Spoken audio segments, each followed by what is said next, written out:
Thanks, Hachi. Thanks, Mercy. So it's my pleasure on behalf of my co-authors, including our amazing project directors who are both in the room, Mercy and Lindsay, to present this work along with collaborator Peter in the front row. So it's a differential risk for HCV and HIV among people who inject drugs in Kenya. We conducted a latent class analysis which signals needs for innovation in service delivery. We'd like to acknowledge the study participants that participated, without whom this research would not have been possible.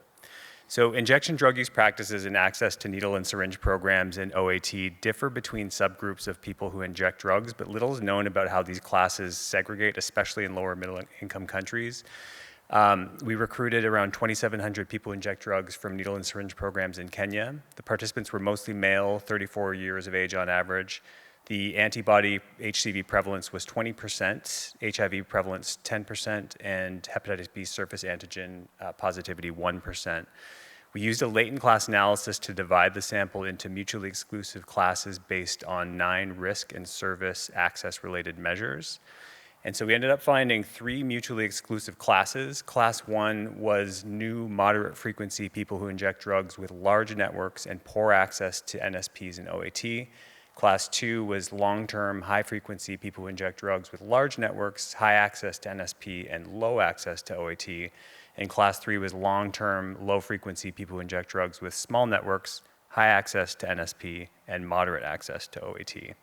And so when you look at this in a figure, we'll draw your attention first to Class 1, which had the lowest hepatitis C and HIV prevalence. And you can see that these individuals had very few had injected for more than 5 years. About 50% injected with injected greater than 60 times in the past 30 days, so high frequency injection drug use. Almost all injected with greater than 3 people who inject drugs out of those they'd seen in the last 30 days, so suggesting a larger network size. Almost 100% injected in public locations in the last 30 days. 43% had someone else they injected with, or had someone that injected them in the last 30 days, suggesting perhaps a lesser degree of control over equipment and potential increased risk. 6.5% used injection equipment previously used by someone else. So that's promising that at least there's not much sharing of equipment going on. And then this group only had 16.2% access to NSP and 0 access to OAT, so a really kind of high risk group that we need to engage in harm reduction services. Class 2 had the highest hepatitis C and HIV prevalence, and you can see that these are individuals who over half had injected for more than 5 years. They had injected 60 times in the past 30 days with about 94% degree, so a lot of frequent use in this second class of individuals.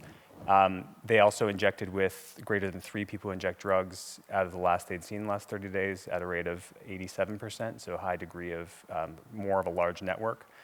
They injected almost equally in public places in the last 30 days. And public places have been identified as a risk factor for high-risk injection drug use, so potentially signifying higher risk.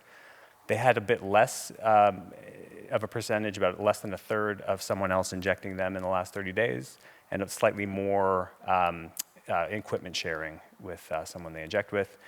This group, you start to see more access to NSP, almost 90%, which is great, and also an increased engagement in OAT, almost up to 40%, the WHO recommended target.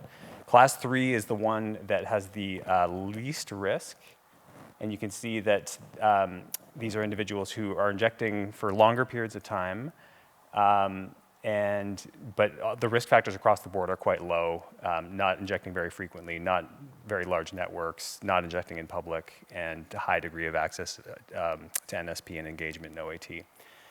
So in terms of one additional result in terms of the HIV and HCV positivity compared to those in latent class 1, people who inject drugs in latent class 2 and 3 were more likely to be HIV positive and HCV positive, with class 2 being the group that had the highest prevalence. In conclusion, new people inject drugs may not have had enough years injecting to be exposed to HCV and HIV. However, poor access to NSP and OAT, high-risk practices, and large networks suggest elevated risk, so we really need to be engaging this population, and targeted interventions to engage this group are really essential to prevent ongoing HIV and HCV epidemics among people who inject drugs. With that, thank you so much.